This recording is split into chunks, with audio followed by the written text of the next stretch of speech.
Peter Berg film. And with Mile 22, Peter Berg is the director that obviously gave us Patriots Day, Lone Survivor, Deepwater Horizon, Battleship, and a slew of other films. He is a hit-or-miss director, in my opinion.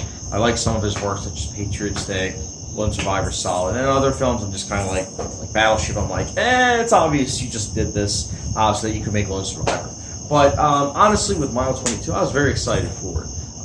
The premise simply being that Mark Wahlberg's character has to get a prisoner over to this island, my mistake, that is 22 miles away. And the prisoner is the action star, and I'm not even going to try saying his first and last name because I know I'm going to butcher it, so I'm just going to say the main hero of the Raid franchise. I love that actor. I think he is fantastic. So when I saw that this is a film starring Mark Wahlberg and him, basically, and how the two have to use each other to survive, I was down. And Peter Berg on board after seeing Patriots Day, I really liked that. I was on board.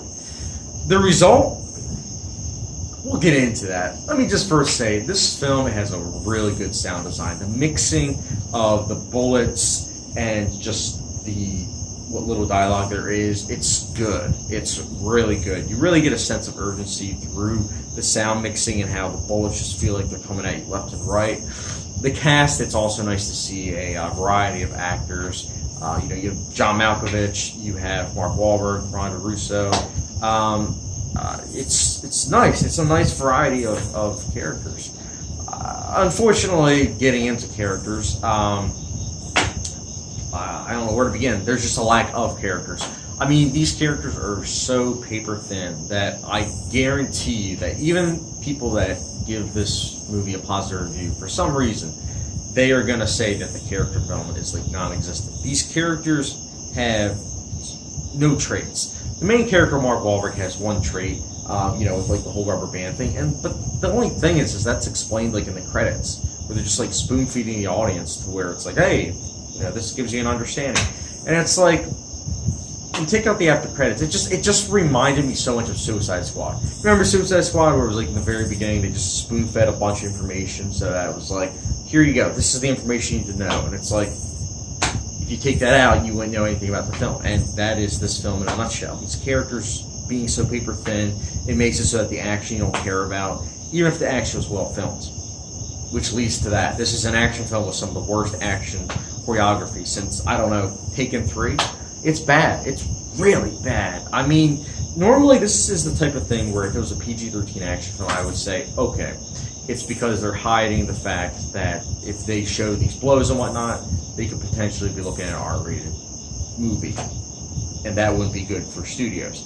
But in today's day and age, that's not the case because you have it where R-rated movies are being very lucrative. They are making money. And yet this is an R-rated film that has shaky camera work and you can't tell what's going on. It is bad, like really bad. I'm telling you, from the very beginning to the very end, it's hard to tell what's going on. Bullet fire seems to be the only way that they can figure stuff out. And to be honest, when there is actual hand-to-hand combat scenes, that's when it really gets bad. I mean, and you have one of the best action stars working, the guy from the Raid films. And you do not utilize it correctly. Even his scenes, they're filming as if the person doesn't know how to fight, and it's like the guy knows how to fight. If you've seen the Raid films, you know he is such a great star. He is awesome, but they don't show that. They don't show it in the slightest. And for me, that was very, very disturbing because I like action films. I do. I take it very seriously, just like with horror movies.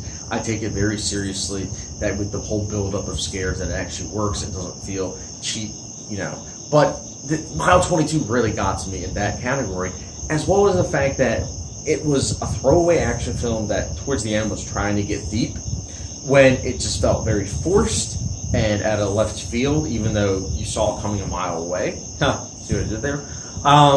It's just a film that really, for me, got me angry because it had a simple job where it's like, okay, you can have a simple premise, but just have character development, good action scenes, and an ending that actually sticks with you for the right reasons. Couldn't do any of those things, and for me, it's like I can't even say it's, a 3 out of 5. I have to go with Mile 22 being a 1 out of 5 star rating.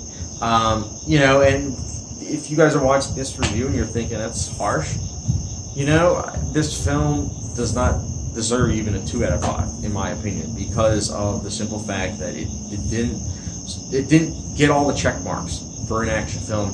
And if you argue that it's trying to be more serious, which obviously you can tell that towards the end it was trying to be, doesn't quite check those marks either. So you're just somewhere in the middle where you're just kind of like, why is this film even around? When you butcher this cast and a script that is so paper thin that you can see right through it from the beginning.